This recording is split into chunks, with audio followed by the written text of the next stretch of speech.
Hi ಎಲ್ರಿಗೂ ನಮಸ್ಕಾರ. ನಮ್ಮ ಅಡಿಗೆ ಮನೆ ಬ್ಲಾಗ್ಸ್ಗೆ ಸ್ವಾಗತ. ನಾವಿವತ್ತು ತುಂಬ ಸರಳವಾಗಿ ತುಂಬ ಈಸಿಯಾಗಿ ಹೇಗೆ ಕ್ಯಾಪ್ಸಿಕಮ್ ರೈಸ್ ಮಾಡೋದು ನೋಡೋಣ ಬನ್ನಿ.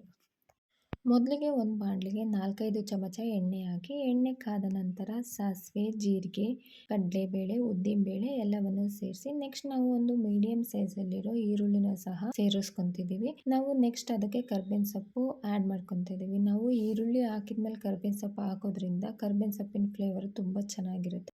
ಈರುಳ್ಳಿ ಎಲ್ಲ ಚೆನ್ನಾಗಿ ಫ್ರೈ ಆದಮೇಲೆ ಒಂದು ಮೀಡಿಯಂ ಸೈಜಲ್ಲಿರೋ ಕ್ಯಾಪ್ಸಿಕಮ್ನ ತಗೊಳ್ಳಿ. ಇದನ್ನು ಸಣ್ಣದಾಗಿ ಕಟ್ ಮಾಡ್ಕೊಂಡು ನೀವು ಇಷ್ಟ ಇದ್ದರೆ ಉದ್ದಕ್ಕೆ ಬೇಕಾದರೂ ಹಾಕೊಬೋದು. ನಮ್ಮ ಮನೇಲಿ ಮಕ್ಕಳು ತಿನ್ನೋದ್ರಿಲ್ಲ, ಅದಕ್ಕೆ ನಾನು ಸಣ್ಣ ಕಟ್ ಮಾಡ್ಕೊಂಡಿದ್ದೀನಿ.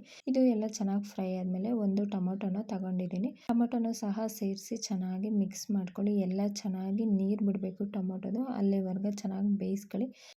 ಎಲ್ಲವೂ ಚೆನ್ನಾಗಿ ಬೆಂದಾಗ ನಾನು ಇಲ್ಲಿ ರುಚಿಗೆ ತಕ್ಕಷ್ಟು ಉಪ್ಪನ್ನು ಸಹ ಸೇರಿಸ್ಕೊತಿದ್ದೀನಿ. ಇವಾಗ ಮಸಾಲ ಪದಾರ್ಥಗಳನ್ನು ಸೇರಿಸ್ಕೊಳ್ಳೋಣ. ಅದಕ್ಕೆ 1 ಚಮಚ ವಾಂಗಿಬಾತ್ ಪೌಡರ್, ಒಂದು ಅರ್ಧ ಚಮಚ ಅಚ್ಕಾರದ ಪುಡಿ, ಒಂದು 1/4 ಚಮಚ ಅರಿಶಿನ ಪುಡಿನ ಸೇರಿಸ್ಕೊಂಡು ಎಲ್ಲವನ್ನ ಚೆನ್ನಾಗಿ ಮಿಕ್ಸ್ ಮಾಡ್ಕೊತಿದ್ದೀವಿ. ಎಲ್ಲ ಚೆನ್ನಾಗಿ ಮಿಕ್ಸ್ ಆದ ನಂತರ ಕೊತ್ತಂಬರಿ ಸೊಪ್ಪನ್ನು ಸಹ ಸೇರಿಸ್ಕೊತಿದ್ದೀವಿ. ಕೊತ್ತಂಬರಿ ಸೊಪ್ಪನ್ನು ನೀವು ಅನ್ನದ ಮೇಲೂ ಸಹ ಹಾಕ್ಬೋದು. ನಾನು ಇವಾಗಲೇ ಯೂಸ್ ಮಾಡ್ತಾ ಇದ್ದೀನಿ. ಇದು ಒಂಥರ ಫ್ಲೇವರ್ ತುಂಬ ಚೆನ್ನಾಗಿರುತ್ತೆ.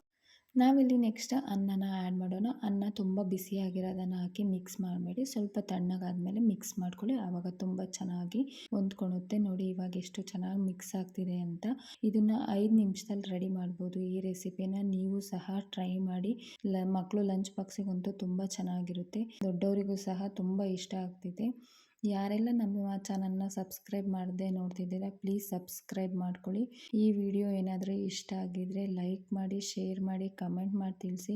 ಒಳ್ಳೊಳ್ಳೆ ರೆಸಿಪಿಗಳಿಗಾಗಿ ನಮ್ಮ ಚಾನಲ್ನ ನೋಡ್ತಾ ಇರಿ. Thank you for watching.